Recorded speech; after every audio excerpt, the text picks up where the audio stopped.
Welcome to the RC Roundtable Podcast, where we discuss the latest RC hobby news, events, model reviews, and a whole lot more. Hey everybody, it's Terry. I'm back with another RC Rescue, and this time we're going to be talking about boats. If you listened to episode 208 of the podcast, you heard me talk about a recent weekend where I had some friends over. We did some RC boating on the pond in my backyard. And one of the most fun parts of that day was some stock racing that we did with these. This is a Zig Zag Racer. And basically we had 3 of these boats and they're all essentially the same. And we set up a simple course and we're racing around them. And the only variable was the skill level of each person. And it was a lot of fun. So based on that experience, I decided that I needed some extra boats and some spare parts to keep the fleet going. And I went onto eBay and bought a lot of these boats that included 12 of them, all in various states of functionality and disrepair. Now that I'm going through those 12 boats and getting them going and getting them pretty, I thought this would be a good opportunity to show you the different things that I do to repair these boats, the things that typically go wrong, and also the things that I'm doing to upgrade and in some cases modernize them. So we'll start out by doing just kind of a brief overview of this boat. As you can see, it's not very big. It's probably, about 15 inches long. And it's also not very pretty. It's got a funny shape to it, but that shape has a purpose. It's tall on the top like this, and because if you get into a wreck and you end up upside down in the water, it's supposed to be buoyant enough on the top that it will help right itself, and you don't have to go rescue it, and that's a big bonus. Now, this top part does come off. It's held in place with a rubber band. If you look in the top here, there's a hook, and there it is. The hook goes around the rubber band goes around the hook up there, and then the other end of the rubber band attaches to the hull here, and that just broke, so I'm going to have to fix it. And speaking of the hull, this is a molded plastic. I think it's ABS, but it's pretty tough stuff. And looking at the bottom here, you can see the propeller comes out through a straight shaft, and there's a rudder right behind the propeller. A shaft goes up through the hole there to the top where there's a tiller arm, and that tiller arm connects to a push rod that goes to a servo. And all of the electronics for the boat are in here. And depending on which version of the Zig Zag 2 you're looking at, the electronics are a little different. In both cases, there's a Zig Zag 2 and a Zig Zag 3. There's probably a Zig Zag 1, but I've never seen one, so I can't really comment on that. But in the case of the Zig Zag 2 and 3, the electronics that are included are a 27 megahertz receiver, an electronic speed control, and a servo that actuates the steering.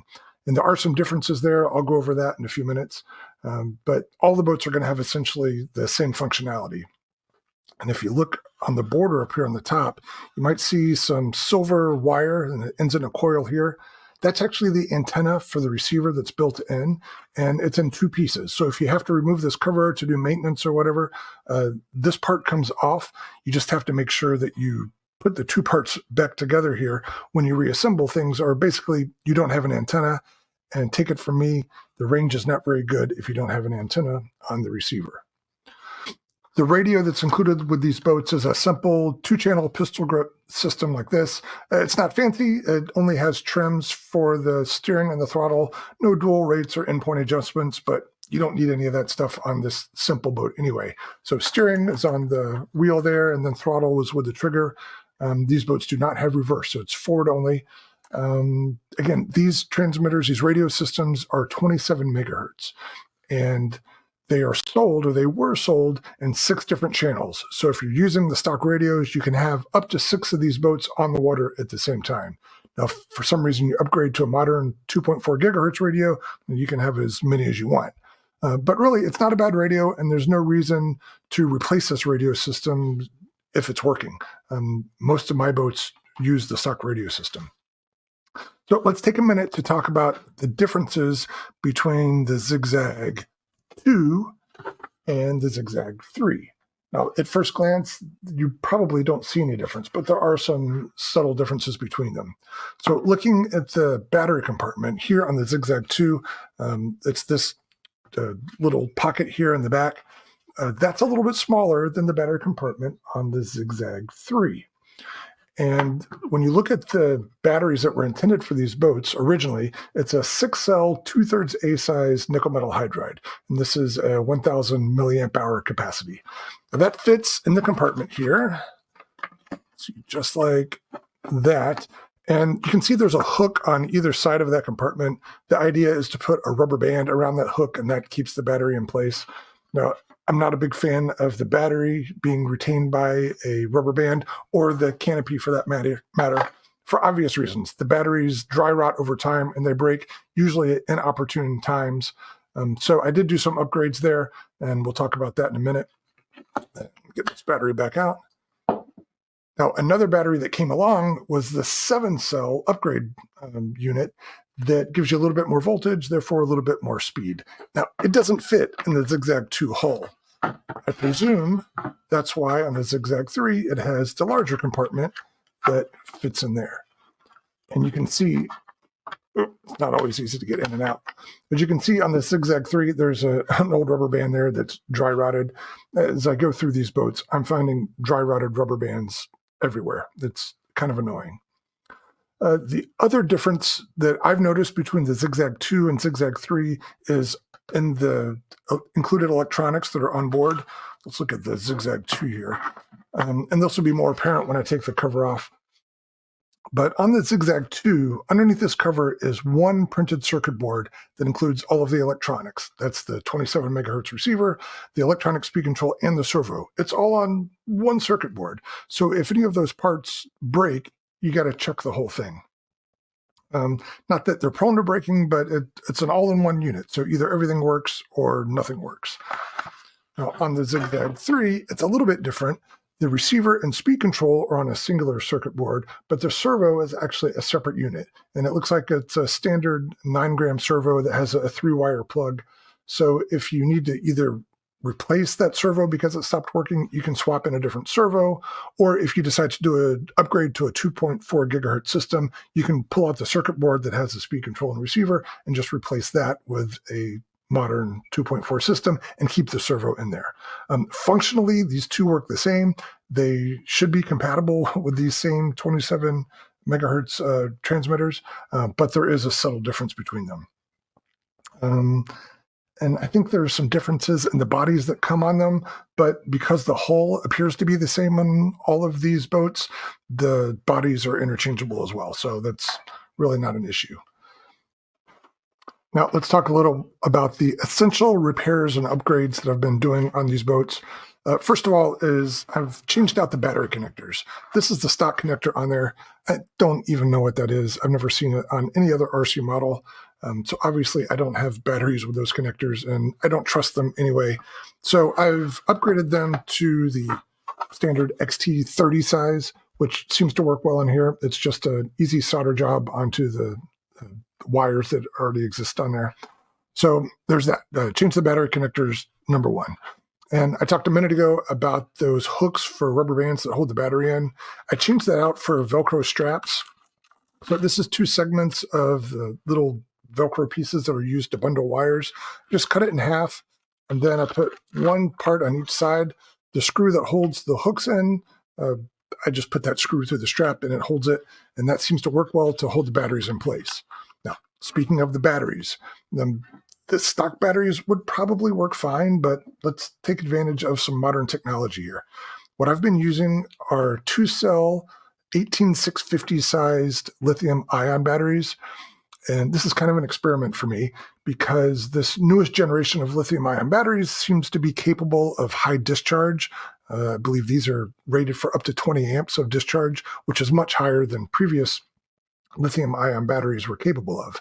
So it's a pretty convenient form factor and size. And on the Zig Zag 3, it fits in the stock compartment just like this. And then the straps go over. Bada bing, it's really easy. Now, this battery has a capacity of 2,500 milliamp hours, so it's 2.5 times what the stock one was, and it's equivalent voltage to the 7-cell battery. So you get a little bit of a performance upgrade over the 6-cell battery, and also more than double the duration. And it's a little bit lighter as well. So it's a win-win-win situation.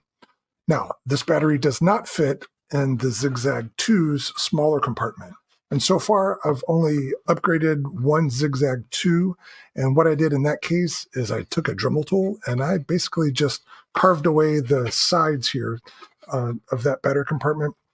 And that gave a pocket that allows the battery to fit in. It took a little bit of time, but it was easy to do and certainly worthwhile to get that battery inside. You could probably put the battery in at an angle or just on top and it would work fine. One of the maintenance things that I've been doing on all of these boats is to grease this stuffing tube where the propeller shaft comes out. So I've got the Zig Zag 2 here, and I've taken the top off. You can kind of see where that printed circuit board is on the bottom. It has these silica gel packs. But anyway, that allows us to look inside the motor compartment here. You can see there's that Speed 400 motor, and it's held in place. It's got this strap that goes in, and it's also got some goopy kind of glue in there. But yeah, it's fixed in place. It can't move. Then back here, there's a plastic strap that goes across. It has a loop that lets you get these motor wires out of the way so they don't touch the shaft once everything's back in place. There's another loop that holds the rubber band that goes to hold the body on. But we don't need that right now, and it's kind of in the way, so let's take that off real quick. All right, so now we have a slightly better view of the motor. Looking on the motor shaft, there's a plastic coupler on there. And on the Zig Zag 3, there's that same part, I think, is made out of aluminum, but it looks and functions the same. And basically that coupler mates with this section of silicone tubing, which is a little bit squishy, but kind of firm. And that's what couples the motor shaft to the propeller shaft. Sometimes I can get this off with my thumb. Let me try this. There we go. And very carefully use a flathead screwdriver here. There we go. Okay, so I've got it off the motor side. Now I'll pull to get it off the propeller shaft side. And then you can see on the propeller shaft, there's a little brass coupler there. And that is actually threaded onto the propeller shaft. So if you turn the coupler here, you can see that it turns the propeller. So what you need to do is grasp this brass piece, and I use soft jaw pliers. Where are they? Here we go. So pliers that have a soft plastic or rubbery fitting on them rather than metal, because if you're dealing with brass or actually in other types of models where you have finished aluminum or some sort of soft surface, you don't want to go grabbing them like a monkey with regular pliers because you're going to screw up the finish. So I would grab that coupler with the soft jaw pliers, and then if you rotate the propeller counterclockwise, it'll unthread that coupler. And that will allow you to pull the propeller shaft out. And you can see I've already removed the rudder here.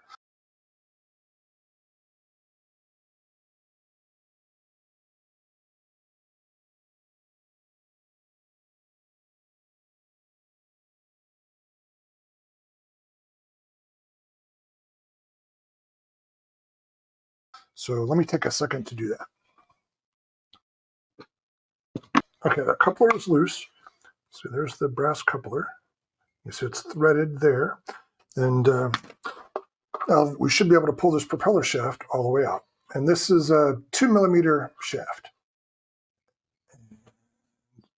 You can tell it's dry there. And this should be greased. Not only does the grease lubricate the shaft, but it also keeps water from going up through the tube and into the boat. So we've got that out. And now this is the grease I'm going to use. This is Grim Racer Speed Grease. This was sold back in the day. I bought this tube probably 10 years ago, and there's still tons of it in here. I haven't even put a dent in it. I'm not sure if it's still available, but from what I've read, you can use lots of different types of grease. I think some people use lithium grease from the hardware store or the auto parts store, so I don't think it matters much. As long as it's a water-compatible grease, you should be fine. So I'm just going to kind of glop this on here, spread it out a little bit. being careful not to get it on the actual threads, but pretty close. And just spread it around a little bit. Wipe the excess back into the tube.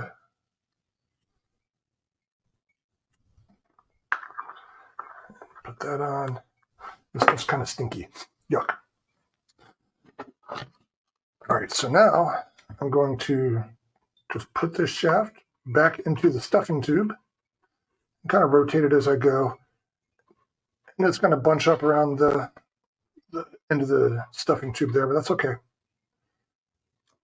And then pull it back out, spread a little more just to make sure it all gets up in there. All right, now I'm going to take a Q-tip or a paper towel and clean up where it got gooped up there.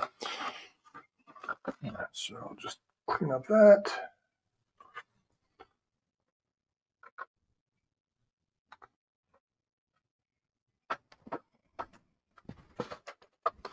All right, now that the shaft is greased up, all we have to do is thread that brass coupler back on down here, and we'll do that the opposite way of putting it on. Now, it might be a good idea to put some thread locker on there. I haven't done that, and I haven't had one come loose yet. And let's see, I'm thinking does the motor rotation tighten it? Maybe. I'd have to sit down and think about whether or not the resistance of the propeller actually tightens this thing. But let's see. Okay, so now I'm turning the propeller to get that in there, and then I'll use the soft grip pliers again to tighten it when it gets fully seated. Now, typically the motors are going to be fine. I did have one motor that after I greased everything and put it all back together, the motor was running rough. So I actually took the motor out and put some sprayed it with electronics cleaner inside and out, and some black goop came out, and then it ran fine after that. And I also added a drop of oil to each of the bushings. But typically the motors have been fine. So, and you want to be careful not to put a lot of pressure down on that because, again, it's only a 2mm shaft and you can actually bend it and get it out of balance. So this all looks pretty good. So with that in place, I'm going to put the silicone hose back on here. And then back onto the motor shaft.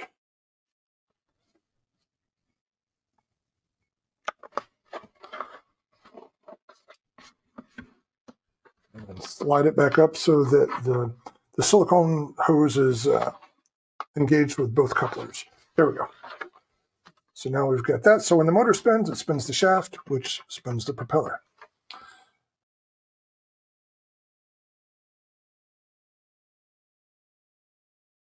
And the only other thing I can think of here is I've run across one of these boats where the propeller shaft actually was bent. And so what I did there is use my trusty Dubro propeller balancer, and I was able to put that shaft. Oh, I should have one here. So yeah, I'll get one of those shafts, and I'll show you how I did that in a minute. But basically, this propeller balancer is a handy tool to show you which shafts are bent and in which way, so that you can correct them. All right. Now, on this particular example I've been using, this is one where the onboard radio gear was dead. So it's going to get a 2.4 gigahertz conversion. And because this is a Zig Zag 2, it doesn't have the separate servo. So it's going to get a, do I have it here? I don't see it. But it's going to get a 2.4 gigahertz receiver. And the one I picked out has an integrated speed control with it for I believe up to 20 amps with a brushed motor and a separate servo, and that'll all go in here. And do I have, oh, here's another example, just like that. The Zig Zag 2 that's been upgraded to 2.4 gigahertz.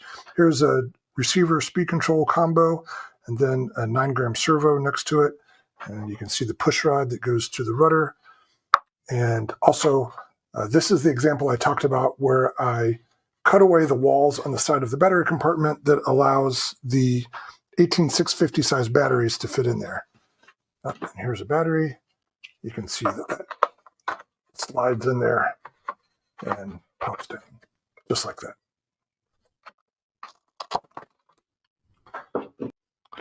So I've already talked about changing the batteries on the boats from nickel metal hydride to the lithium ion. Well, I did kind of the same thing on these transmitters. I mentioned before that they use 8 AA dry cells, the alkaline batteries.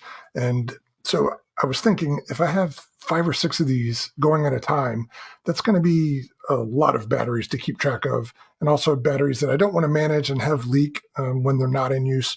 So I made a change here as well. So if looking at the bottom here, I've already removed the cover. You can see the plastic piece that holds all of those dry cells. But I found that if you remove the bottom 4 screws that hold the sides together, that allows you to pry the sides apart enough to start to take that plastic piece out. It's held in place with the 2 power wires that go to it. You might be able to see those here. There's one on this side and then one here. A small wattage iron with a little tip. If you just touch that to the wires, it separates from the plastic tabs there. And you can take this plastic piece all the way out. And so then what I do is I put a female XT50. Actually, on this one, I did a little bit of a pigtail to get more wire length. But you can see the stock wires coming out here, and then I've got a pigtail with the XT30 connector. And with that battery holder gone, there's plenty of room in here. And I use 2 types of batteries in these transmitters. The 8 AA batteries equals 12 volts. Well, that's pretty close to what a 3-cell lithium ion or lithium polymer battery would be. This is 12.6 volts fully charged, so it's just a little bit over what the dry batteries are, but it works fine. And this is 3 of the 18650 lithium ion cells, and it fits nicely in this bottom part here. And I just plug it in, and it works fine. And I also use some of my lithium polymer batteries. This is a 3-cell 950 milliamp hour. I've used some 850 and 500. They all seem to work fine, and the duration is fine too. You can run these things pretty much all day on these batteries. So I had a collection of batteries that I wasn't flying with anymore, but they work well in here because you really don't have to worry about the discharge rate. So that's been a good upgrade for these. I just make sure that I charge the batteries at the beginning of the day, and then we're good to go. And I don't have to buy a huge bucket full of AA batteries that are going to eventually end up in the landfill. So the last thing I want to talk about with these, or at least I think it's the last thing, is the body covers. And the Zig Zag 3, I believe, came in different colors. There's the silver here, a blue, and then the red we saw earlier. The Zig Zag 2, here's an example of a blue one that I've already modified. It looks a little bit different. It had kind of a driver figure with a clear windscreen on it, but I think there's a couple different colors of those too. So there is a little bit of variety in that. And if you're running more than one at a time, you obviously want to make sure they don't look the same. But just to deviate these even more, what I've been doing is pulling all the stickers off and getting down to just the paint. And in this case of the Zig Zag 3, it's white on top and then whatever other color, silver, blue, or red. And then you can either do your own paint, and I've been using like Krylon spray paint, or another option that I found is my local dollar store has stick-on vinyl in bunches of different patterns. So on this one, I did kind of a, what is that, leopard or cheetah, some sort of wildcat pattern. That's just peel and stick vinyl that goes on there. And that's kind of a neat effect. Let's see. Here's one that I painted using a little masking tape and Krylon spray paint. Here's another one with some glittery stick on vinyl. And then another one with kind of a fade look on using spray paint. So there's lots of different directions you can go with it to customize these things, whether it's stickers or paint or whatever you want to use. The point here is to make sure that all the boats look different so you don't get confused on the water of which ones are which. I think that just about covers everything for these Zig Zag racers. I've got a lot of work to do to get this fleet of them going, but it's been a lot of fun. And like I said, it's really simple. There's nothing too complex about this. There's just a few basic things you want to make sure that you tackle. And these things are just crazy, insanely fun. So let me know if you get one or a dozen for yourself. And feel free to contact us with any questions. contact@rcroundtable.com. See you later. Go.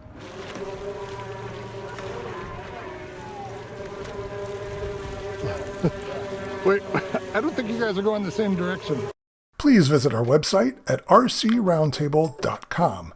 That's where you will find all of our podcast episodes. You can also find a little bit of background information about the show host and leave comments and suggestions about the show. There are links to a few of our favorite vendors and also links to our various social media accounts. Thank you for watching and listening.